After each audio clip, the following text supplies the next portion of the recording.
Almost 3 weeks, 2.5 weeks we're here. This is our second outing, and first one it was definitely eventful. Bumpy. And this time we're going to go to the other island and check it out. So see how the systems go.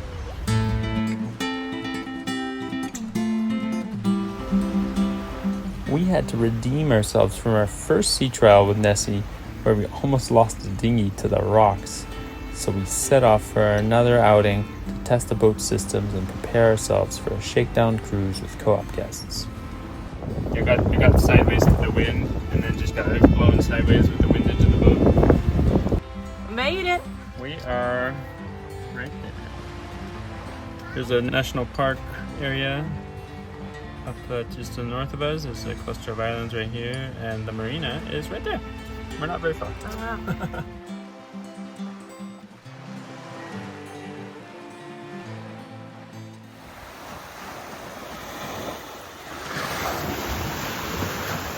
Let me tell you a story about this island I went to one time.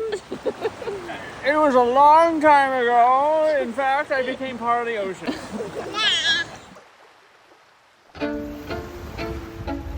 Local flora, or fauna, I should say.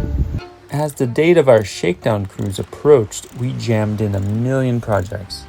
This looks normal to you? Like this is what you would expect? Need to Clean up. tidy it nicely. It's a little bit of a rat's nest. So this one's called what? Marlin spike hitch. Marlin spike hitch. So I'm gonna go finger out. I'm gonna go down. Yep. Finger. Put your index finger under that Under. piece. Grab it. Grab the Grab. loop. Spike away from you. We shook off the run of bad luck with Seychelles boat workers and managed to get a great deckhand named Kenneth. He fearlessly attacked projects no matter what equatorial Seychelles could throw at us. This is like the worst weather for painting. We've got our poor worker here in the V-berth. We're trying to set up a tarp. There's Christian. Once again, perfect sunny weather had suddenly deteriorated into wet rain.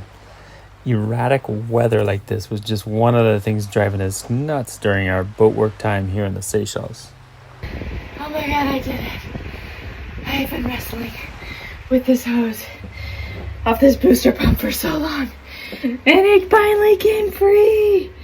All right, reinstalling new hose. Beautiful. See through it. Not black and gunky like the last one. That was clogging up all of our filters. And put a carbon filter, which you can't kind of see right here. On the surface, we were making progress. The reality is that we were starting to get desperate. Between boat parts stuck in customs for weeks, workers flaking out and making constant mistakes, exorbitant costs, we were losing the battle on all fronts. If it wasn't for our cavalry, our rigger Ian, we would have lost the battle, or certainly our sanity. The dinghy hoist. This is what we call improv rigging. Yeah. It's like jazz. You know a few notes or you know a few knots, Nice. and you apply them artistically as you wish. It's doing an old traditional square seizing from the days of square rig to make an eye here, because the way we splice the bottom ends, we kind of still need an eye, structural eye up there. What are you guys up to? Rainwater catchment. Getting messy. This is the start of the drain. Unfortunately, the roof was, slanted backwards, which we want to go that way, not this way. The other huge reinforcement was the arrival of Grandma Susie. Zoe was getting ready to say farewell, and we had a month-long gap before the next onboard teacher was due to arrive. Zoe had been the girls' teacher during the last 3 months as we were moving across the world. We'll miss you, Zoe. I can come in?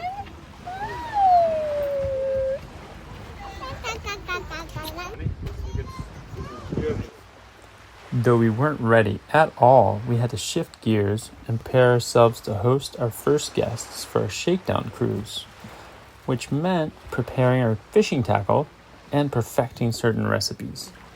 We got one child wanting cheese and one wanting just sauce. He arrived a rigger. He left pizza man. Can't even call you a baker because we don't have a working oven yet. This is true. A fryer? It's a stovetop pizza man. You guys are working so well together. I'm looking up here. Nice. Outfitting a boat for cruising is truly a massive ordeal. We knew running a shakedown trip just 3 weeks after moving aboard was a bit crazy. Fortunately, the couple joining our trip was exactly who we want during times like these. Judy and Matt first joined Green Cocoa 7 years ago when we sailed into the Marquesas Islands in French Polynesia aboard with our good friends Adam and Kendra. We had crossed the Pacific on our classic 1968 42-foot trimaran Aldebaran. The Marquesas gave us a near constant shared sense of awe, seeing all these incredible landscapes. The trip was amazing and memorable, but it started quite rough indeed. What happened was that we incurred serious damage during our Pacific crossing, which tore part of the fiberglass skin right off the boat, forcing us to make an emergency haul out in Hiva Oa just before the start of that trip with Matt, Judy, Adam, and Kendra. We had a huge day yesterday. We put all the fiberglass on the roof. The day before, we managed to put fiberglass on the sides, on the walls, but it's way more difficult to put it on the roof because it's really heavy and wants to fall off. We had 4 guys here, 4 people. 3 guys, 1 girl. 3 guys, 1 girl. We had to hustle at a frenetic, breakneck pace, the likes of which we haven't seen for years until we moved aboard Nesi in the Seychelles. These chaotic moments in boat ownership are exhausting and really stressful.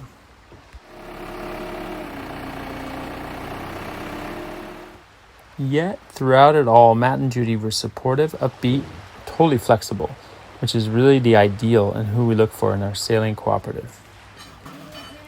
So when they asked to join us in the Seychelles, we knew it was going to be a great trip, no matter the challenges that we endured. Is it the boat adhesive? Yes! Yay!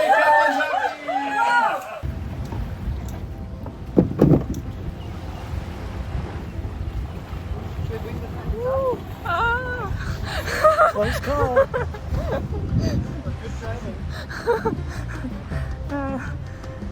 Exciting, we're off.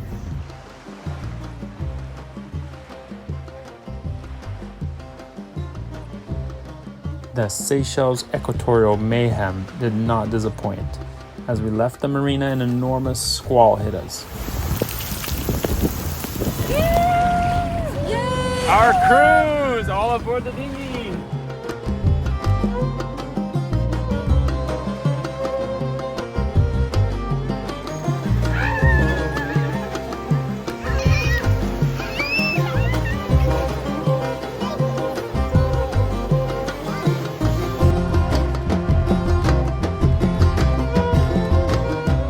That's our furthest destination we would like to go to.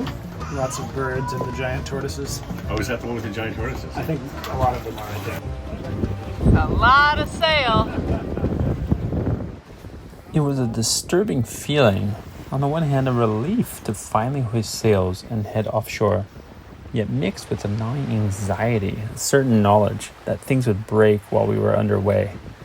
But all this slowly fades the further we get from the dock, perhaps thanks to the lulling motion of the sea, and turns into a calm confidence, a strange sort of euphoria, which I guess comes from being a sailor, 100% reliant on one's own skills, capable of fixing whatever happens on one's own boat, and ultimately the conviction that we can make the trip a success.